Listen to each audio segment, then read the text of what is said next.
¿Cuál es la función del miedo? La función del miedo, aquí nos mencionan de que es considerada una de las emociones más primitivas, pues su función es prepararnos justamente para la supervivencia, para dar una respuesta rápida y eficaz ante una amenaza. Ojo, una amenaza. El tema es interesante porque una amenaza para un animal tiene que ser una amenaza real. Sin embargo, el ser humano puede tener una amenaza no real o simbólica. Hay sistemas que se anulan o bajan su actividad fisiológica cuando estamos en presencia de la activación del miedo. Uno de los sistemas que se anula es el sistema de digestivo, es decir, nos va a quitar el apetito. Les voy a poner en contexto para que ustedes mentalmente se imaginen o visualicen la siguiente escena. Imagínense que ustedes están tranquilos en un lugar cómodos y de repente se asoma un tigre. Imagínense en eso, se asoma un tigre. ¿Qué pasaría? ¿Qué tendríamos que hacer? Mínimo querer salir corriendo. Digamos que salimos corriendo. Y el tigre está a unos, digamos, vamos a darnos un poco de ventaja, ¿no? Digamos que está a unos 100 metros del tigre y nos empieza a seguir. En eso que estamos corriendo por salvar nuestra vida, ¿sería lógico que nos dé hambre? Yo creo que no, porque si me da hambre y me pongo a comer, viene el tigre y me mata, y él me come. Así que el sistema del apetito se anula, no hay hambre. Digamos que seguimos corriendo. ¿Y será que es lógico en ese momento que nos dé sueño? Tampoco, porque si nos da sueño y nos ponemos a dormir, viene el tigre y de nuevo nos devora. ¿Qué pasaría si estamos huyendo del tigre y de alguna forma se nos da por procrear? Menos ahí, porque ahí mueren dos, así que también negado. Es decir, mínimo tres funciones o tres procesos fisiológicos básicos de supervivencia para vivir, como el comer, como el reproducirse y como el dormir, se van a anular. Por eso aquí podemos entender el tema del insomnio, por ejemplo, o la falta de apetito. Ahora les voy a relatar un cuento que puede ser muy real, y esto es el gato y el ratón. Vamos a imaginarnos un ratón en la pradera y un gato que se asoma de ahí de repente. Este ratón se asusta y automáticamente él y su biología inician un programa biológico de supervivencia. Digamos que el ratón empieza a correr y empieza a correr y empieza a correr y empieza a correr y le vemos que corre. Y él va a correr como nunca porque no se trata solamente de correr por correr, sino va a correr para salvar su vida. La pregunta aquí es, ¿qué le está pasando en ese momento de huida al ratón mientras huye por salvar su vida? Va a haber un cambio fisiológico. Es decir, primera estructura o el primer sistema que se va a activar son los pulmones, específicamente los alvéolos pulmonares. ¿Para qué? Para que haya más oxígeno. Es decir, si hay un requerimiento más de potencia, de respiración, de oxigenación, va a haber un crecimiento celular a nivel de los alvéolos pulmonares. Con esto, en este caso el ratón, va a tener más posibilidad de ser más potente para correr. El momento que, digamos, logra el ratón escapar del gato, este crecimiento de los alvéolos pulmonares ya no son necesarios porque ya se salvó. Él siente y él sabe que está ya a salvo, porque obviamente observa y en la observación se da cuenta que el gato ya no está, así que se salvó. Digamos que se metió a una cueva por ahí. Una vez que llega a la cueva y se da cuenta que ya está a salvo, este sistema termina su función de crecimiento celular. Y claro, el ratón se pone a descansar. El momento que se pone a descansar, todo lo que creció en el sistema pulmonar precisamente en los alvéolos pulmonares, tienen que degradarse para poder salir.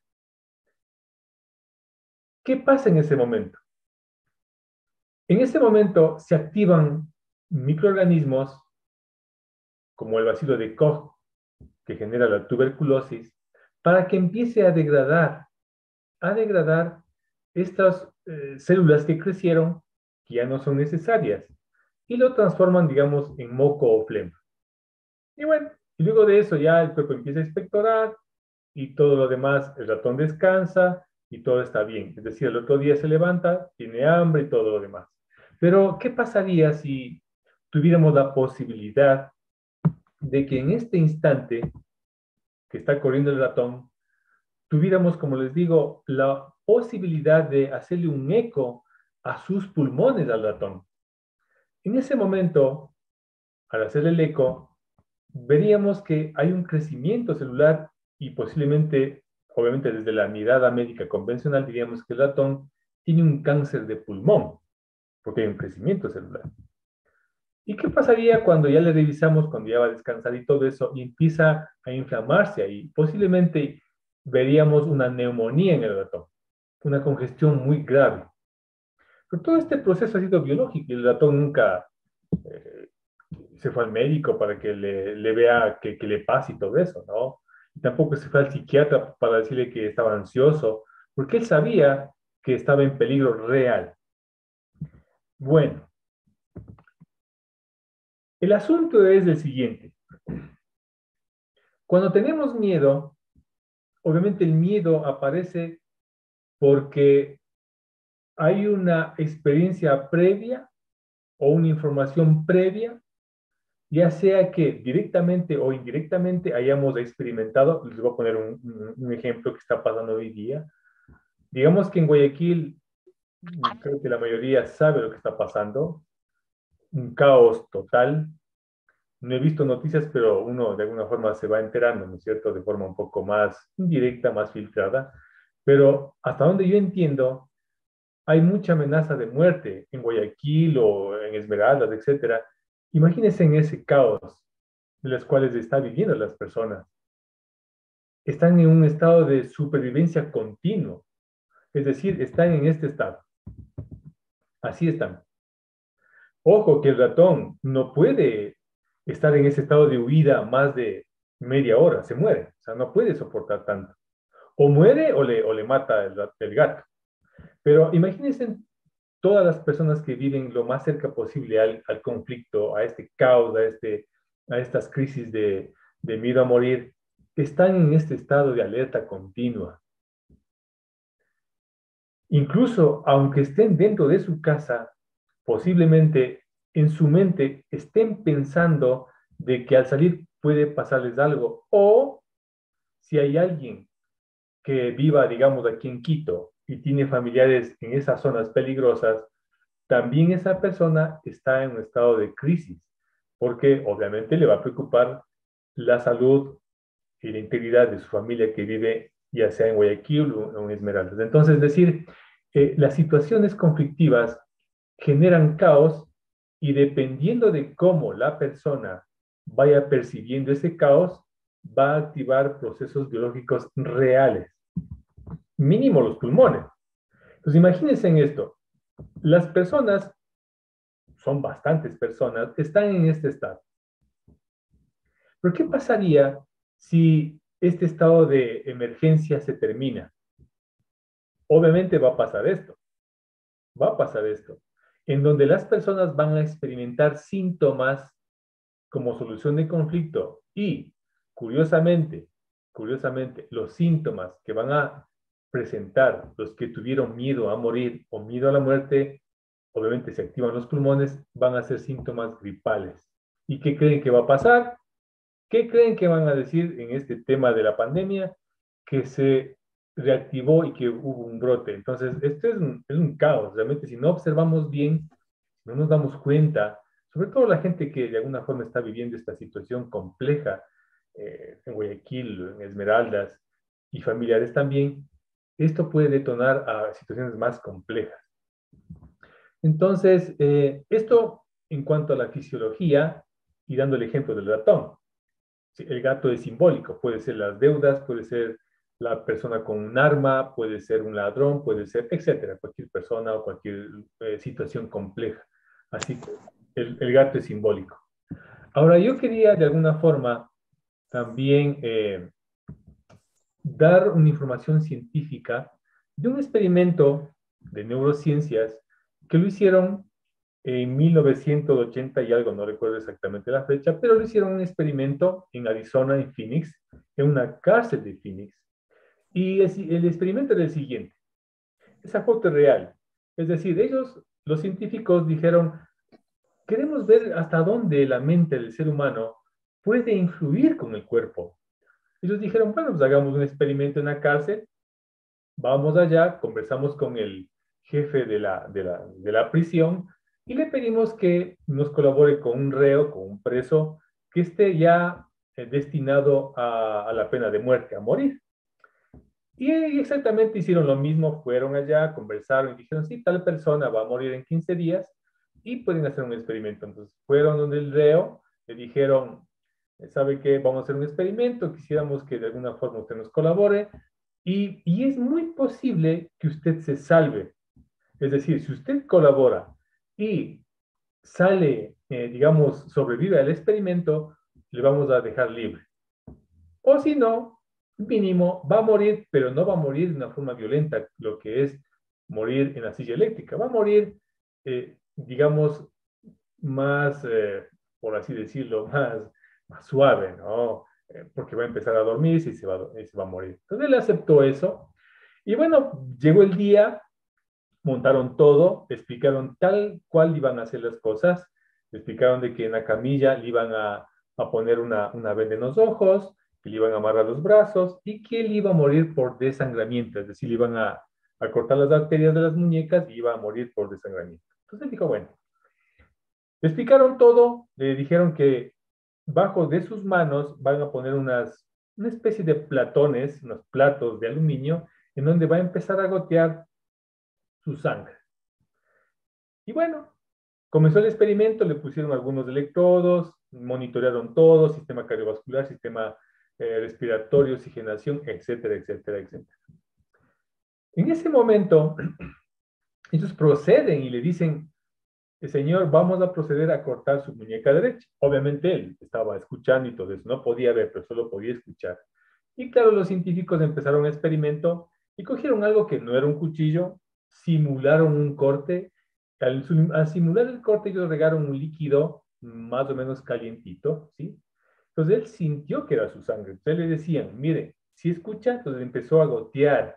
Era una llavecita pequeña que goteaba un poco de agua. Entonces ellos lo que hicieron es simular el goteo de la sangre de él. Entonces le preguntaban, si escucha su sangre, le decía, sí, estoy escuchando. Entonces ellos les decían, miren, en este momento estamos monitoreando que su sistema cardiovascular se está acelerando un poco, que la temperatura, que etcétera, etcétera, ¿no es cierto? Entonces proceden a la otra muñeca y hacen lo mismo. Simulan el corte, ponen el líquido y empieza a gotear. Entonces todo eso estaba simulado por los científicos, pero el reo, él sabía que eso estaba pasando. Entonces, para no alargar ya este experimento, después de unos 10 minutos aproximadamente, este reo muere. Este reo muere. Y la pregunta que ellos hicieron es, si no le cortamos, no hubo desangramiento, ¿por qué murió? ¿Por qué murió él? ¿Murió porque le dijimos que iba a morir o porque él creyó que iba a morir? Obviamente la respuesta es obvia, porque él creyó que iba a morir. Es un experimento de muchos que se han hecho a nivel de neurociencias, en donde determinan y se dan cuenta que la mente, la forma como percibe, la forma en cómo está estructurada la mente con respecto a una situación, es la clave para determinar si uno puede vivir o no. Entonces, el miedo sí puede generar enfermedad. Mínimo una gripe, mínimo una neumonía, y si este miedo es sostenido en el tiempo, por mucho tiempo, si cabe la redundancia, puede generar la muerte, porque imagínense ustedes de que el pulmón esté tan lleno de células, de alvéolos pulmonares, que no haya espacio para que se genere este intercambio de oxígeno. Obviamente va a colapsar por temas mecánicos, porque ya no va a haber abasto, ¿no es cierto? Entonces, ¿puede morir la persona? Por supuesto que sí. Entonces, el miedo tiene consecuencias físicas también. Ahora, ¿cómo afrontamos el miedo? Porque constantemente estamos ante el ambiente, ante entornos que son complejos. ¿Y cómo afrontamos? Y hay una palabra para eso y es objetividad. Ser objetivos. ¿Qué significa ser objetivos? Voy a poner un ejemplo. Digamos que alguien dice que le da miedo a que le asalten, por ejemplo. Si él está en la calle y siente que tiene miedo que le asalten, tiene que volverse más observador, es decir, observar si en ese lugar, en ese momento, en ese aquí y ahora, hay personas que son sospechosas para que le asalten. Tiene que observar, tiene que estar atento, porque una de las cosas de las cuales aprovechan los ladrones es que la gente está despistada, es que la gente no está en el aquí y ahora, es como que supieran este taller, ¿no? De que los que no están en el aquí y ahora están distraídos y son presa fácil para que de alguna forma eh, experimenten, en este caso, el robo o el ataque. Lo más importante es ser objetivo. Si yo tengo miedo, tengo que primero identificar cuál es mi miedo. Ah, tengo miedo a que me roben. Ah, ok, ¿dónde estoy yo? Estoy en casa adentro. Ah, entonces no me preocupo. ¿Cómo me pueden robar adentro de la casa? A no ser que entren. Ok, voy a la puerta. ¿Cómo está la puerta? ¿Está con seguro? No, pongo seguro. Si estoy inquieto de que todavía pueden entrar, pongo otro seguro, pongo otro candado, es decir, actúo de forma objetiva. Si estoy en la calle igual, si yo me siento nervioso, ¿qué hago yo? Busco un lugar donde hay más gente, es decir, una tienda, un local, y observo ahí, hago algo. Mientras yo hago algo, mientras yo busco estrategias, no se conflictúa el cerebro y por ende no se conflictúa el cuerpo. El tema es que cuando nos sentimos impotentes, cuando nos sentimos que no sabemos qué hacer, ahí el cuerpo y sobre todo la mente da el play para querer ayudarnos y ahí es grave. Entonces, uno de los factores principales para el miedo, o cuando viene el miedo, es ser objetivos. Si no me gusta la oscuridad, pues prendo el foco. O sea, etcétera. Y algo fundamental es la nutrición inteligente. ¿Por qué? ¿Qué tiene que ver esto de la nutrición con el miedo? Tiene que ver mucho. ¿Por qué? Porque estados de miedo, estados de miedo eh, prolongados alteran procesos celulares, alteran procesos metabólicos y también alteran procesos microbianos. Y lo último es mucho más importante, porque por cada célula de que tenemos nosotros en el cuerpo, hay 10 microbios que están en nuestro cuerpo y no son enemigos, son parte, digamos que son nuestros fieles aliados. Son comunidades, millones y millones de comunidades. Entonces, al alterarse esto, obviamente, el cuerpo necesita y requiere una nutrición inteligente. ¿Por qué? ¿Cómo va a ser la regeneración? ¿Con qué materia prima va a ser? Entonces, obviamente la alimentación es clave para que el cuerpo obtenga no solamente la energía, sino también, digamos así, los bloques para construir muchas estructuras celulares, como el hígado, como el pulmón, como el corazón, como el cerebro, etcétera, etcétera. Pero, la alimentación de hoy tiene problemas, porque claro, no es la misma alimentación de hace 40 o 50 años en donde no había agrotóxicos, no había suelos cansados, es decir, había rotación de cultivo. Hoy en día ya no hay. Hay monocultivos que hacen que la tierra pierdan sus nutrientes y por ende las empresas tengan que fabricar nutrientes químicos para nutrir a la tierra. Imagínense en eso. Y por ende nos ofrecen mucha cantidad de comida pero con muchos excesos y deficiencias. Una nutrición inteligente más o menos sería así, es decir, una alimentación que tenga proteínas, carnes, verduras, semillas, frutas, todo un abanico de verduras, de vitaminas en frutas, en verduras, en cereales. Es decir, una gama de alimentos. Pero por esta industrialización es importante nutrir, es importante suplementar, porque no importa qué tan orgánico sea ese alimento orgánico no siempre va a tener un suelo orgánico. Ojo con eso, porque tiene que tener, digamos, un extra de nutrientes de ese suelo. ¿Y de dónde se lo obtiene? Se lo obtiene de dónde? De sustancias químicas, sí o sí. Entonces, un superalimento es importante para complementar la comida. Entonces, como les decía, la industria alimentaria nos ofrece mucha cantidad de comida. Es impresionante hoy en día ver eso, pero con bajo valor nutricional. Y para eso es importante también, por supuesto, comprender la nutrición. La nutrición básicamente es un proceso por el cual el cuerpo, las células, los sistemas, se benefician para obtener de eso la energía necesaria para vivir. ¿Por qué para vivir? Porque en nosotros hay estructuras hermosas y preciosas que se llaman células. Estas células son las que componen todo el cuerpo, cabello, piel, ojos, todo, todo. Y además de eso, también hay otras estructuras hermosas que son las células madre. Las células madre son células pluripotenciales que a partir de ellas mismas se pueden generar otro tipo de células, porque no es lo mismo la célula del pulmón que la célula del hígado. Todas tienen un inicio de células madre, pero se diferencian en su función. Por ejemplo, células sanguíneas, las neuronas, hepatocitos, células del hígado, células cardíacas, etcétera, etcétera, etcétera. Y por supuesto, estas células, al ser seres vivos, inteligentes, necesitan energía para funcionar y lo obtienen básicamente, como les decía al principio, de los alimentos. Y los alimentos tienen que tener sustancias nutritivas o nutrimentos como las proteínas, vitaminas, oligoelementos, etc. A continuación les voy a invitar a que observen un pequeño y contundente video que nos van a explicar qué es AFA, quiénes distribuyen y cuáles son los beneficios de AFAWay.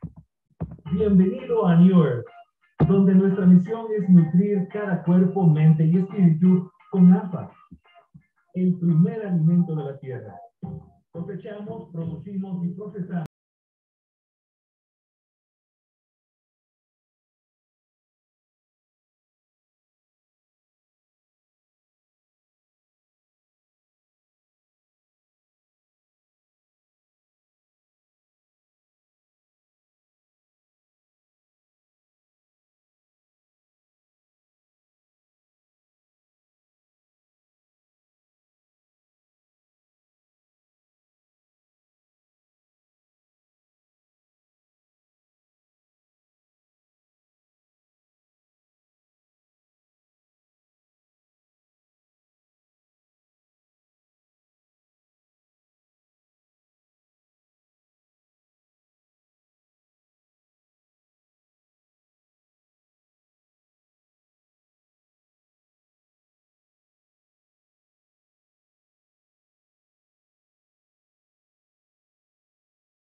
Simple. es la más alta calidad disponible en el mundo. Esta es nuestra promesa de calidad para ti. Nuestras instalaciones en el sur de Oregón guardan certificaciones kosher, halal, paleo y USDA orgánico. Estamos registrados por NSF Internacional, las buenas prácticas de fabricación de la FDA y DPF para deportes. Lo que muestra nuestra etiqueta es lo que contiene nuestro envase, ni más ni menos. Tú demandas lo mejor y nosotros prometemos entregarte el más puro y efectivo AFA disponible. Entonces, ¿qué esperas? Muy bien, luego de este video corto pero preciso, déjenme ver el chat, algo me dicen. No se escucha esta, bueno. Si es que era por el video, con mucho gusto le podemos pasar el video para que escuchen. Y si es de la charla, bueno, creo que sería la excepción, 2 personas que no me están escuchando bien. Pero bueno, sigamos.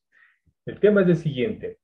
Vamos a recordar los beneficios de Alpha-MIND y uno de los principales beneficios que de él, luego de eso se derivan muchos beneficios más, básicamente es que Alpha-MIND tiene sustancias que promueven justamente la proliferación de células madre adultas en el ser humano.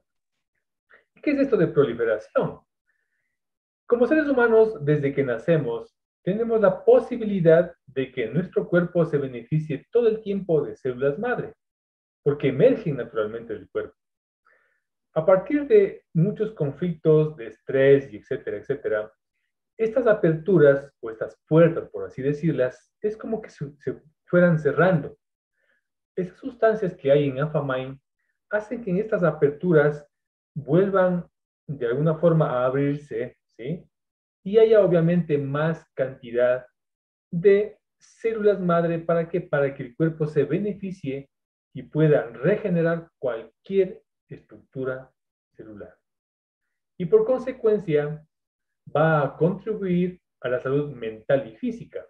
Y ojo, Alpha-MIND tiene sustancias que ayudan para la formación, por ejemplo, de hormonas como la dopamina, como las endorfinas, que son parte del proceso neuronal y del proceso de bienestar también. Entonces, estas sustancias también ayudan a nivel, digamos, del estado anímico, porque el estado anímico también está relacionado con el alimento que comemos.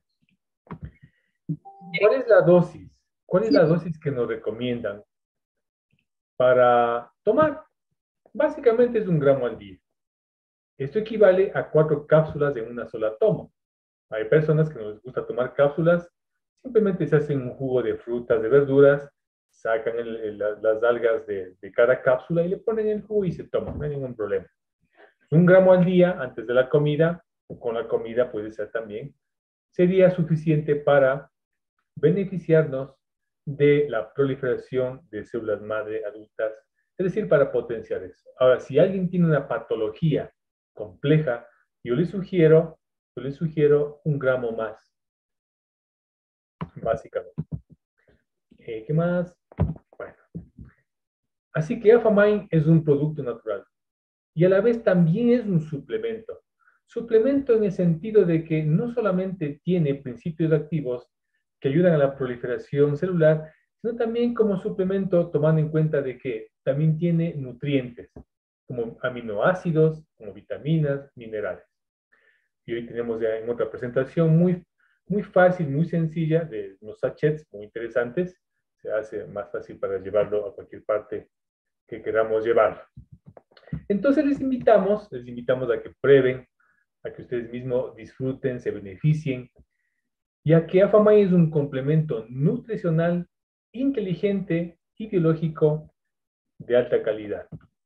Muchas gracias y antes de pasar a quizás a contestar alguna pregunta, si es que la hay, con mucho gusto lo hacemos.